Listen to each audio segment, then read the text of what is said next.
जय माता दी, हर हर महादेव। माता रानी भगवान शिव की कृपा आपके घर परिवार पर बनी रहे, ऐसी प्रार्थना है। सबसे पहले आज वीडियो में जानेंगे घट स्थापना की सही विधि, कलश स्थापना कैसे बोए, ज्वारे कैसे और किस तरह, पूरी विस्तार से एक एक चीज आप सभी को बताने समझाने का प्रयास करूंगी। सबसे पहले जो आप सभी देख पा रहे हैं, कलश स्थापना के लिए कलश की आवश्यकता पड़ेगी।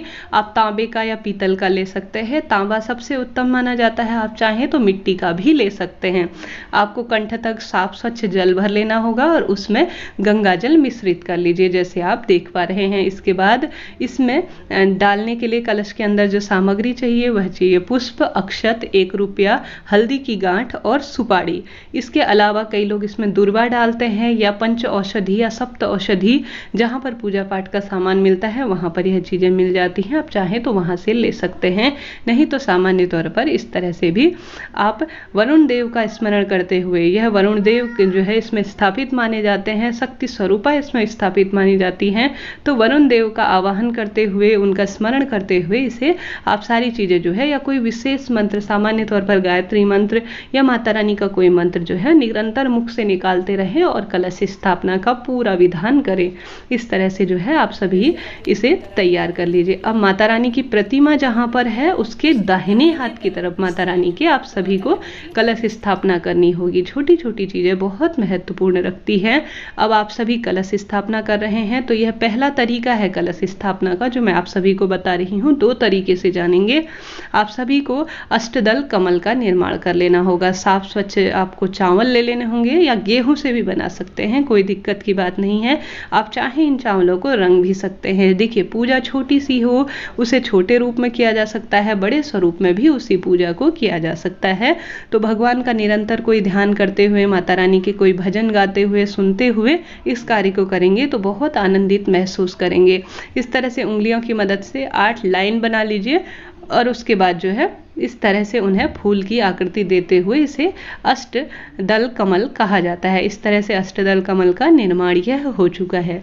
देखिए, पूजा पाठ के तो कई नियम है, जैसे कि कोई भी पूजा पाठ हो, हाथ में जैसे मैंने अंगूठी धारण कर रखी है, ठीक उसी तरह से आप सभी को कुशा की या कोई इस तरह की अंगूठी धारण करनी चाहिए, जिससे कि पूजा सफल मानी जाती है।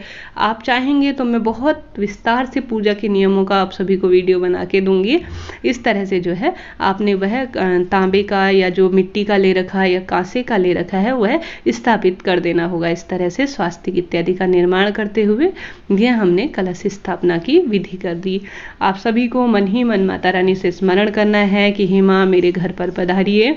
अब आप सभी 5 या 7 जो अशोक के पत्ते या पीपल के, माफ कीजिए, अशोक के पत्ते, आम के पत्ते और साथ ही कोई ऐसे शुभ फल 5 ले सकते हैं या 7 ले सकते हैं, परंतु आप इन्हें लंबे समय तक 9 दिन तक चलाना चाहते हैं, बहुत साफ सुथरे बिना सूखे इनका एक अलग तरह का वर्ण देखना चाहते हैं हरे रंग के रूप में, तो इन्हें डंडी सहित अर्थात इन्हें पूरा बंच सहित इसके अंदर बिना गिनती के रख दीजिए। कहने का अर्थ है 5 या 7 से ज्यादा हो तो बहुत अच्छी बात है, कम नहीं होने चाहिए। तो मैंने अशोक के ले रखे हैं, तो उनमें मैंने चंदन और रोली लगाकर उन्हें जो है उसके अंदर रख दिया है। अब नारियल, देखिए नारियल का जो मुख होता है वह आपकी तरफ होना चाहिए, नहीं तो ये जो कई लोग जो हैं आपने देखा होगा ऐसे खड़ा नारियल रखते हैं ऊपर की ओर, हवा की ओर, मतलब आकाश की ओर, तो वो भी सही है, कोई दिक्कत की बात नहीं है, परंतु जहां तक संभव हो नारियल का मुख आपकी तरफ होना चाहिए। इस तरह से जो है नारियल का मुख आपकी तरफ होना चाहिए। आप सामान्य तौर पर ऐसे ही इसके ऊपर मोली लपेट कर नारियल रख सकते हैं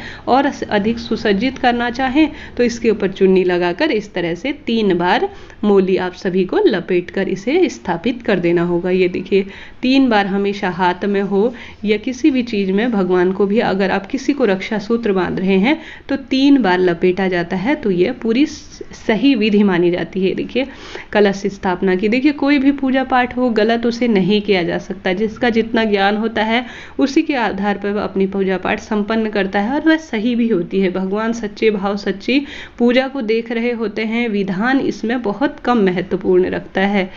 भगवान कहते हैं ना कि भाव के भूखे रखे होते हैं, तो ठीक वही बात यहाँ पर लागू होती है।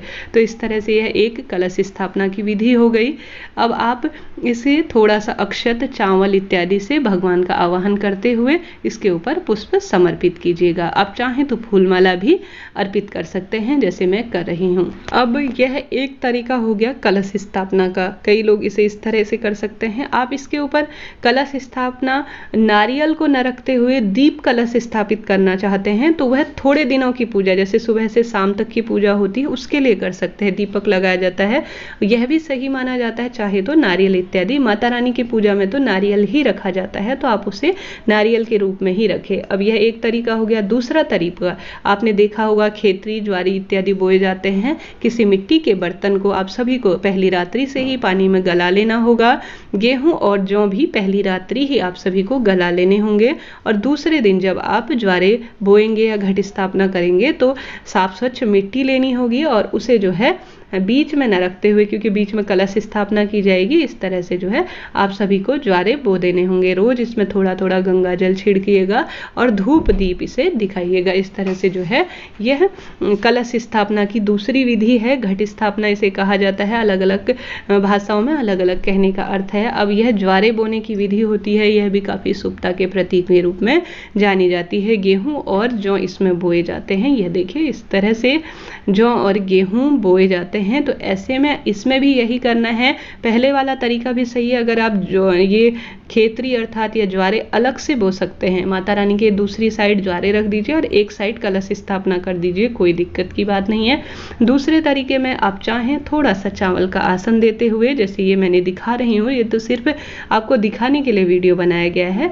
तो इस तरह से जो है थोड़ा सा चावल का आसन देते हुए ये इस तरह से भी कर सकते हैं, जैसे मैंने पहले भी बताया, वह भी तरीका सही है।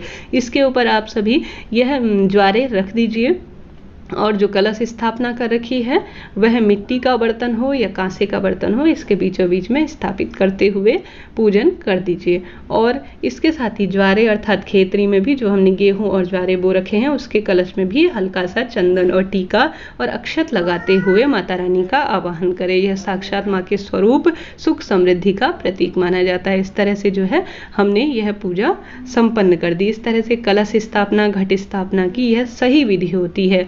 कोई मन में आपके सवाल हों जरूर पूछिएगा। अन्य मिलते हैं अगली वीडियो में। कैसी लगी वीडियो बताइएगा जरूर।